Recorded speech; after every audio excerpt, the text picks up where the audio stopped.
آج کا ذکر خیر ہم اللہ تعالیٰ کے ایک بہت ہی پیارے نبی حضرت ادریس علیہ السلام کا ذکر کریں گے۔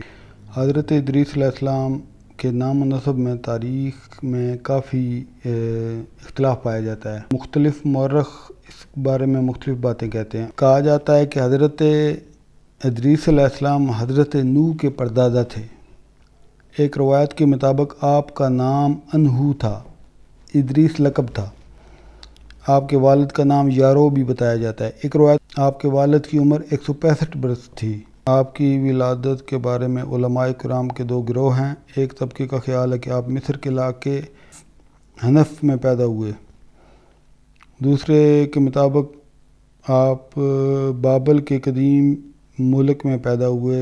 بابل کا وہ حصہ جسے آج کوفہ کہا جاتا ہے وہ آپ کی جائے پیدائش ہے۔ آپ کا حلیہ مبارک یوں بیان کیا جاتا ہے کہ گندم گو رنگ، پورا قد و قامت، خوبصورت و خوبرو، گھنی داڑھی، رنگ و روپ اور چہرے کے خطوط میں ملاحت، مضبوط بازو کاندھے، مضبوط ہڈی، دبلے پتلے سرمگیں اور چمکدار آنکھیں، گفتگو باوقار، خاموشی پسند، سنجیدہ اور متین، چلتے ہوئے نظریں نیچی، انتہائی غور و فکر کے عادی، غصے کے وقت بات کرنے میں غضبناک۔ آپ کی انگوٹھی پہ یہ عبارت کندہ تھی: اللہ تعالیٰ پر ایمان کے ساتھ ساتھ صبر فتح مندی کا باعث ہے۔ اس کا مطلب ہے اللہ تعالیٰ پر ایمان لانے کے ساتھ صبر بھی ایک بہت بڑی اللہ تعالیٰ کی نعمت ہے۔ جس انسان اللہ تعالیٰ پر ایمان لانے کے بعد صبر سے کام لیتا ہے، اس پہ اللہ تعالیٰ اپنے احسانات دگنا کر دیتے ہیں۔ اس کا مطلب یہ ہے۔ جب کہ کمر پر باندھنے والے پٹا پر یہ تحریر تھا، یہ پرانے لوگ کمر پر پٹا باندھتے تھے، اس پر یہ ایک تحریر، حضرت ادریس علیہ السلام کے اس پٹے پر یہ تحریر تھی۔ اب حقیقی عیدیں اللہ تعالیٰ کے فرائض کی حفاظت میں پوشیدہ ہیں۔ دین کا کمال شریعت سے وابستہ ہے، جبکہ مروت میں کمال دین کی تکمیل ہے۔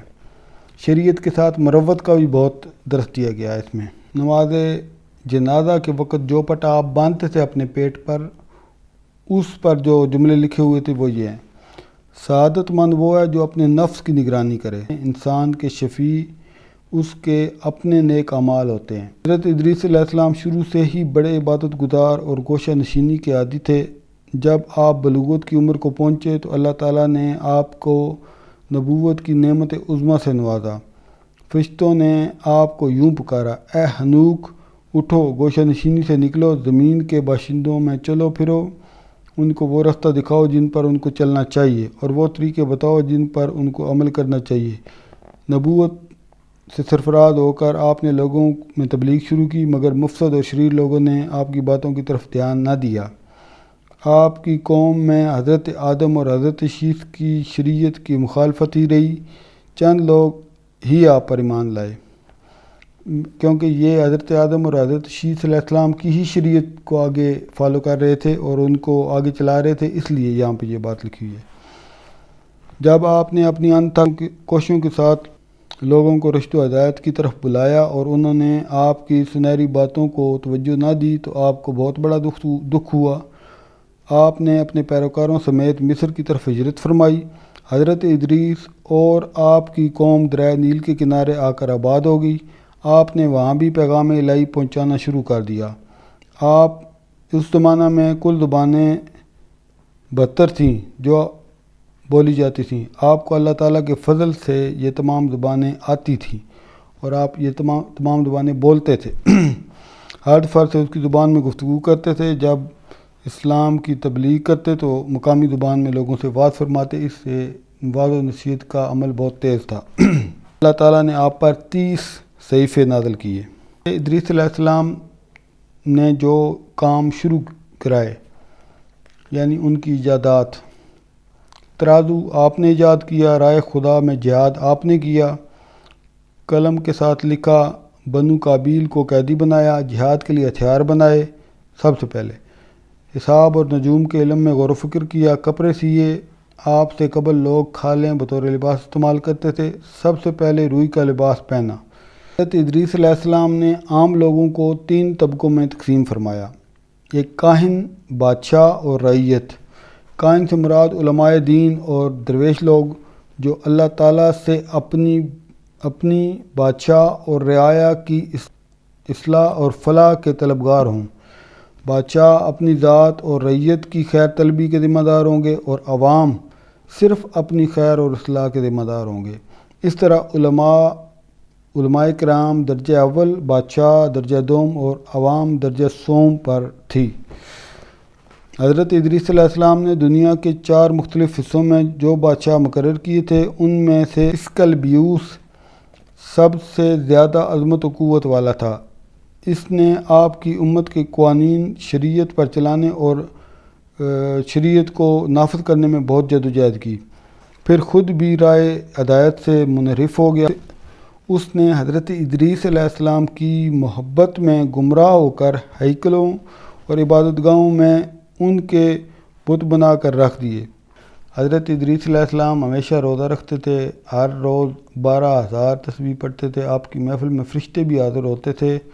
امت سے فرماتے تھے میں 30 بار آسمان پر گیا ہوں اور اسرار علوی سے واقف ہوں۔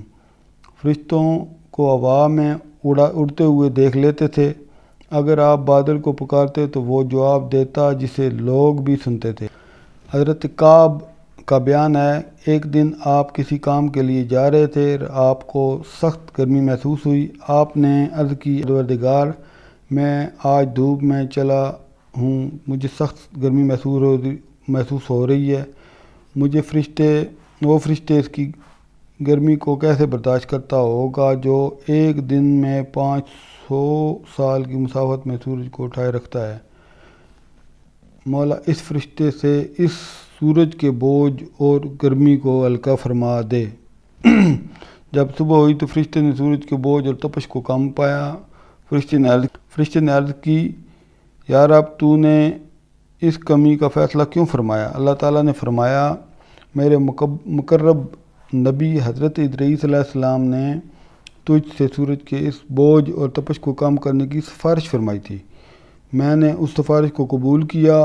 فرشتے نے عرض کی، مولا میری اور اس بندے کے درمیان دوستی پیدا فرما دے۔ اللہ تعالیٰ نے اس فرشتے کو دوستی کی اجازت عطا فرمائی۔ وہ فرشتہ حضرت ادریس علیہ السلام کے پاس پہنچا۔ حضرت ادریس علیہ السلام نے اسے فرمایا، مجھے معلوم ہوا ہے کہ آپ بہت بڑے معزز ہیں، ملک الموت کے ہاں آپ کی بڑی قدر و منزلت ہے۔ آپ میری ان سے سفارش کر دیں کہ میری موت میں تاخیر فرما دے تاکہ اللہ تعالیٰ کی عبادت اور اس کی نعمتوں پر اس کے شکر گزار ہوں۔ فرشتے نے کہا، قبلہ اللہ تعالیٰ نے کسی نفس کی موت کے لیے جو وقت مقرر کیا ہے اس میں تاخیر نہیں فرماتا۔ ہاں میں آپ کے کہنے کے مطابق بات کرتا ہوں۔ وہ فرشتہ حضرت ادریس علیہ السلام کو سورج کے طلوع ہونے کی جگہ کے قریب چھوڑ کر خود آسمان کی طرف چڑھ گیا۔ وہ ملک الموت کے پاس پہنچا اور کہا، جناب، انسانوں میں سے ایک شخص میرا دوست ہے، اس نے سفارش طلب کی ہے کہ آپ ان کی موت میں تاخیر کر دیں۔ ملک الموت نے کہا، یہ کام تو میرے بس میں نہیں، لیکن میں اتنا کر سکتا ہوں کہ انہیں ان کی موت کا سبب بتا سکتا ہوں تاکہ وہ پہلے سے ہی تیاری کر لیں۔ فرشتے نے کہا، ٹھیک ہے۔ ملک الموت نے اپنا رجسٹر نکالا اور فرمایا، تم نے جس انسان کے بارے میں مجھ سے بات کی ہے وہ مر چکے ہیں اور آئندہ کبھی نہیں مریں گے۔ فرشتے نے کہا، یہ کیسے ہو سکتا ہے؟ میں ابھی انہیں طلوع آفتاب کی جگہ چھوڑ آیا ہوں۔ فرشتہ اجل نے کہا، دیکھو وہ وہاں مر چکے ہیں، ان کی زندگی کا کوئی لمحہ باقی نہیں رہا۔ وہ فرشتہ لوٹ کر آیا اور حضرت ادریس علیہ السلام کو دیکھا، ان کی روح پرواز ہو چکی تھی۔ حضرت وہب فرماتے ہیں، حضرت ادریس علیہ السلام کی ہر روز اتنی عبادت بلند ہوتی تھی جتنی تمام دوسرے لوگوں کی پہنچتی تھی۔ فرشتوں کو اس پر بڑا تعجب ہوا اور انہیں ان کی ملاقات کا شوق پیدا ہوا۔ ملک الموت نے اپنے رب سے حضرت ادریس علیہ السلام کی ملاقات کی اجازت طلب چاہی۔ اجازت ملی تو آپ انسانی شکل میں حضرت ادریس علیہ السلام کے پاس تشریف لائے۔ حضرت ادریس علیہ السلام ہمیشہ روزہ رکھتے تھے۔ جب افطار کا وقت ہوتا تھا تو وقت ہوا تو آپ نے ملک الموت کو کھانے کی دعوت دی۔ انہوں نے کھانا کھانے سے انکار کر دیا۔ مسلسل 3 راتیں ایسا ہی ہوتا رہا۔ حضرت ادریس علیہ السلام نے کھانے کی دعوت دیتے لیکن ملک الموت جو انسانی شکل میں آئے تھے کھانا کھانے سے انکار کر دیتے۔ تیسری رات حضرت ادریس علیہ السلام نے پوچھا جناب آپ کون ہیں؟ ملک الموت نے کہا میں ملک الموت ہوں، میں اپنے رب سے اجازت لے کر آیا ہوں آپ سے ملاقات کرنے کے لیے، اور میں آپ سے دوستی کرنے آیا ہوں۔ حضرت ادریس علیہ السلام نے فرمایا مجھے آپ سے ایک کام ہے۔ انہوں نے پوچھا کیا؟ آپ نے فرمایا تم میری روح قبض کر لو۔ اللہ تعالیٰ نے فرشتہ اجل کو حکم دیا کہ ان کی روح کو قبض کر لو۔ انہوں نے روح قبض کر لی۔ پھر کچھ دیر بعد اللہ تعالیٰ نے فرمایا ان کی روح لوٹا دو۔ ملک الموت نے کہا آپ نے موت کا سوال کیا؟ انہوں نے فرمایا اس لیے تاکہ میں موت کی تکلیف اور اس کی گہرائی کا اندازہ چکھ لوں تاکہ میں اس کے لیے زیادہ تیاری کر سکوں۔ پھر حضرت ادریس علیہ السلام نے فرمایا مجھے تجھ سے ایک اور کام بھی ہے۔ ملک الموت نے پوچھا وہ کیا ہے؟ آپ نے فرمایا تم مجھے آسمان پر لے جاؤ تاکہ میں آسمان اور جنت اور دوزخ دیکھ سکوں۔ اللہ تعالیٰ نے ملک الموت کو انہیں آسمانوں پر لے کر جانے کی اجازت فرمائی۔ جب آپ دوزخ کی آگ کے قریب پہنچے تو فرمایا ملک الموت مجھے ایک اور حاجت ہے۔ آپ نے فرمایا وہ کیا؟ کہا وہ کیا ہے؟ آپ نے فرمایا تم دوزخ کے دروازے کے مالک سے کہو کہ وہ میرے لیے دوزخ کے دروازے کھول دے تاکہ میں اس میں داخل ہو کر سب کچھ دیکھ سکوں۔ آپ کی یہ خواہش بھی پوری کر دی گئی۔ حضرت پھر فرمایا جیسے تم نے مجھے دوزخ دکھائی ہے اب جنت دکھاؤ۔ آپ جنت کی طرف تشریف لے گئے، اس کے لیے دروازہ کھولنے کا مطالبہ کیا تو وہ کھول دیے گئے۔ آپ جنت میں داخل ہو گئے۔ پھر سیر جنت کے بعد ملک الموت نے کہا جناب آپ یہاں سے چلیے اور زمین میں اپنی جگہ تشریف لے جائیے۔ حضرت ادریس علیہ السلام ایک درخت سے چمٹ گئے اور فرمایا میں تو یہاں سے کبھی نہیں نکلوں گا۔ اللہ تعالیٰ نے ان دونوں کے مابین فیصلہ کرنے کے لیے ایک فرشتہ بھیجا۔ فرشتے نے کہا جناب آپ جنت سے باہر کیوں نہیں جاتے؟ آپ نے فرمایا اس کی وجہ یہ ہے کہ اللہ تعالیٰ نے فرمایا کل نفس ذائقۃ الموت، ہر نفس موت کا ذائقہ چکھے گا، میں اس کا ذائقہ چکھ چکا ہوں۔ اللہ تعالیٰ نے فرمایا تم میں سے ہر شخص دوزخ پر وارد ہوگا، میں اس منزل سے بھی گزر چکا ہوں۔ اللہ تعالیٰ نے ارشاد فرمایا جنتی جنت سے باہر نہیں نکلیں گے، اس لیے اب میں باہر نہیں نکلوں گا۔ اللہ تعالیٰ نے ملک الموت کی طرف پیغام بھیجا ادریس علیہ السلام میرے حکم سے جنت میں داخل ہوئے تھے اور میرے حکم سے نکلیں گے، تم ان سے مکالمہ بند کر دو۔ اسی وجہ سے حضرت ادریس علیہ السلام جنت میں زندہ ہیں۔ اللہ رب العزت نے ارشاد فرمایا اور ذکر فرمائیے کتاب میں ادریس کا علیہ السلام، بے شک وہ بڑے راست باز تھے، نبی تھے، اور ہم نے بلند کیا ان کے مقام کو۔ سورۃ مریم میں